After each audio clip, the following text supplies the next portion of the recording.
నటుడు ప్రకాష్ రాజ్ను ఈడీ విచారించింది. బెట్టింగ్ యాప్ ప్రమోట్ చేసిన కేసులో అధికారులు ఆయన్ను ప్రశ్నించారు. ఆయన స్టేట్మెంట్ రికార్డ్ చేశారు. చట్టాన్ని గౌరవించే పౌరుడిగా విచారణకు హాజరైనట్టు తెలిపారు ప్రకాష్ రాజ్. దయచేసి బెట్టింగ్ యాప్ల్లో ఆడకండి అంటూ మీడియా ద్వారా ప్రజలకు సూచించారు.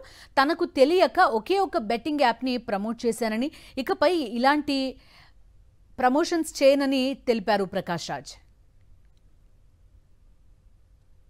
నా రెస్పాన్సిబిలిటీ నేను వచ్చి డీటెయిల్గా వాళ్ళకి ఎక్స్ప్లెయిన్ చేసి ఇలా అప్పుడు చేశాను, అది తప్పని తెలిసి ఆ తర్వాత నేను చేయలేదు.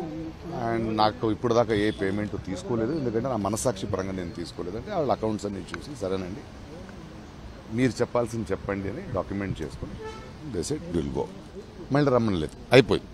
లేదు కదా నా దగ్గర ఎకనామికల్ ట్రాన్సాక్షన్ అదే చెప్పాను. ఒకే ఒక యాప్ చేశాను 2016లో, అది వాళ్ళకి చెప్పాను. వాళ్ళు పని చేస్తున్నారు, వాళ్ళు ఎతుకుతున్నారు, వాళ్ళకి మనం కోఆపరేట్ చేయాల్సింది మన బాధ్యత. అందువల్ల వాళ్ళు చెప్పిన డేట్కి వచ్చి వాళ్ళకి కావాల్సింది ఇచ్చి, దయచేసి బెట్టింగ్ యాప్స్ మీద ఆడకండి,